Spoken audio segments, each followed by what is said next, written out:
Godzilla minus one, people love it, which makes me happy. I'm always excited to see a Godzilla movie be great, but then I want more kaiju movies in general. So a Godzilla movie succeeding means we're going to get more, and I want serious kaiju movies, right? The Godzilla King Kong team up is blockbustery and fun, but I want something that's a little more serious and takes itself a bit more seriously. So I'm really happy Godzilla minus one is hopefully going to open the door for some more of those films.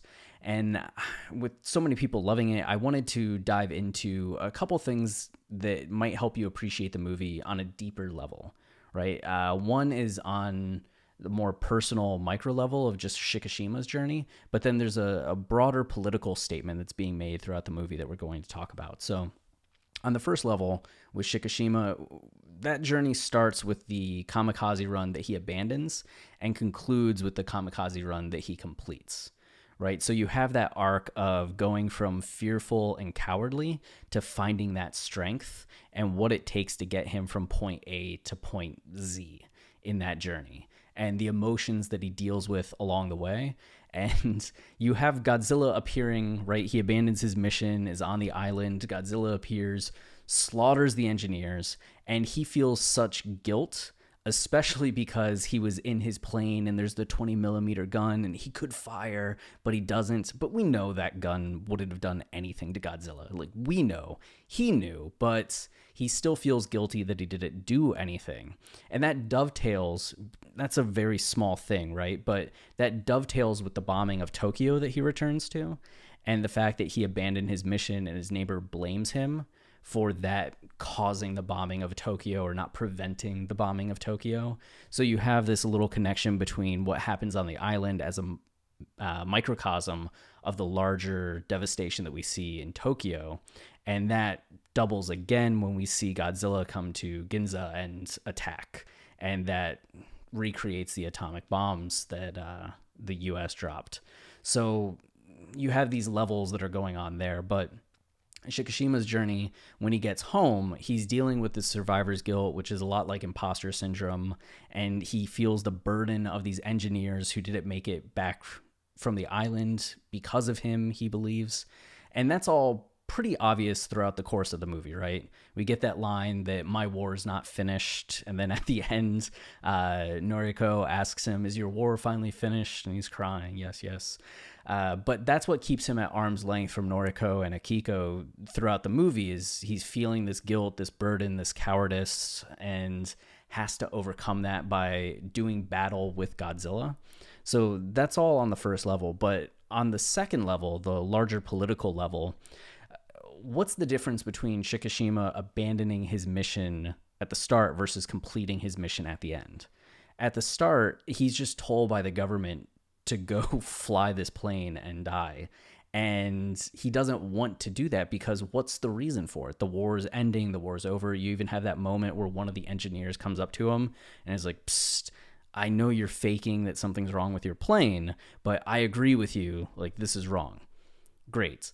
But at the end, he has something to fight for. It's not just a mission that he's given, but it's for his neighbors, his family, the people that he loves, his friends, everybody, the whole of Japan, the whole of the world. And that's the reason that he's fighting. He's found his reason to fight. And what's interesting about Godzilla minus one compared to Godzilla and Shin Godzilla is that those movies both put an emphasis on government and governmental response. The original Godzilla, everybody's working together to overcome this monster that shows up, and science helps solve the issue. In Shin Godzilla, the initial government is the problem. It's too slow to react. There's too much red tape. And then Godzilla blows them all up, and this new government emerges that's much more agile and flowing, and it sets up this idea of this is what Japan could be if there wasn't so much red tape. So Shin Godzilla was also making a political statement, but Godzilla minus one just takes out the government part altogether. They sideline them by continuously saying that the government's scared of US and Russia and interfering and causing more issues, leaving it to the public. And we see with the bombing of Tokyo that the government's not coming through and cleaning up. It's the civilians, the citizens that are helping each other and rebuilding.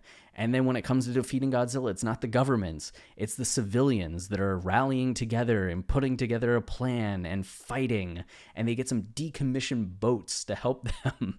And it's the tugboats coming in. So it puts so much emphasis on the people, right? It's not the government that's going to save you, it's the people. And that's a huge political statement as well, that they're making about the state of Japan and the importance of the public and not waiting and not being passive for the government.